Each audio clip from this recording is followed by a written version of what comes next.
Ну что ж, наконец-то заканчиваю цикл видео с обзорами фэнтези-эры. Последний из имеющихся у меня наборов — Горная крепость троллей, один из флагманов серии. Сразу оговорюсь, для полной комплектности не хватает пары деталек, плаща и конного рыцаря. Последнего я заменил на что-то похожее из своих запасов, чтобы набор стал целостнее. Кстати, об этой покупке я упоминал в своем телеграм-канале. Подпишитесь, там много интересного. На фоне привычных крепостей набор определенно выделяется своим цветом. Очень необычно видеть деревянные укрепления, а не только серые стены. Структурно, кстати, крепость обычная.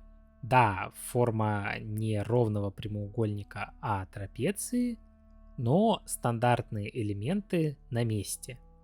Брутальные ворота по центру, две башни с катапультами в передней части и донжон чуть позади. Крепость модульная, так что легко ее дополнить чем-то еще или перестроить под свой вкус. На входе нас встречает не обычный откидной мост, а кое-что похуже, а точнее кое-кто. Парочка здоровых троллей надежно стерегут центральный вход. Правда, их можно немного пожалеть. Беднягам выделили небольшие пещерки, куда они еле как помещаются. Сами центральные ворота сборные неплохо передают неопрятность тролличьей архитектуры.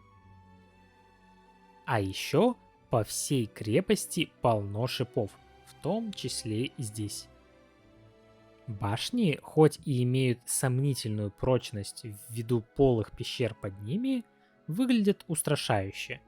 Особенно выделяется обрамление из шипов на самой верхушке. Бессмысленно, но красиво. Башни переходят в несколько блоков простеньких, но в стиль всей крепости, украшенных шипами стен. Ну и, конечно же, все это соединяется в донжон. Первый этаж — абсолютно пустая пещера. Всегда можно ее чем-то наполнить, но хотелось бы увидеть там хоть что-нибудь. Как, например, на втором этаже, к которому ведет центральная лестница. Здесь нас встречают небольшой столик с зельями и ингредиентами и магический шар — важный атрибут местной ведьмы. Третий этаж — темница, ключи от которой можно найти в небольших отдельных стойках оружия. Ну и последний — открытая вершина донжона с двумя шипами. Между этажами, конечно же, нет проходов, что, конечно же, грустно. Что касается мини-фигурок, их здесь достаточно, и многие эксклюзивны для этого набора. Начнем с самых простых. Пара обычных королевских воинов. Им противопоставлены уже более ценные минифигурки, хотя в рамках набора тоже вполне рядовые. Два тролля-воина. Нападение на крепость руководит минифигурка, которой у меня, к сожалению, нет, да и полностью заменить ее не выйдет. По своей сути, это тяжело вооруженный рыцарь с булавой и большим каплевидным щитом. Следующая минифигурка — король с шикарным панцирем и позолоченной короной. Он является пленником троллей. Ну и самые вкусные мини-фигурки — король троллей и ведьма. К сожалению, у моей ведьмы не хватает плаща, хотя и без этого она смотрится неплохо. В остальном это две уникальные фигурки, которые прекрасно выглядят и прекрасно дополнят любую коллекцию.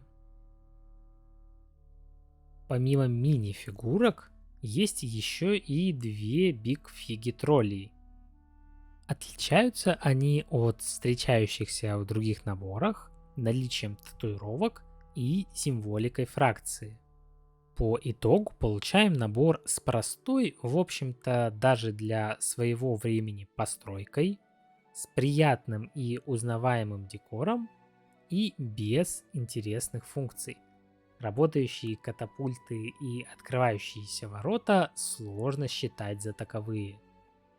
Но зато имеются шикарные мини-фигурки, полностью компенсирующие простоту крепости. Хороший плотный набор своего времени. На текущий момент это все, что имеется у меня по наборам фэнтези эры. Если что-то еще появится, буду выкладывать обычный обзор, без уже марафонов, как сейчас.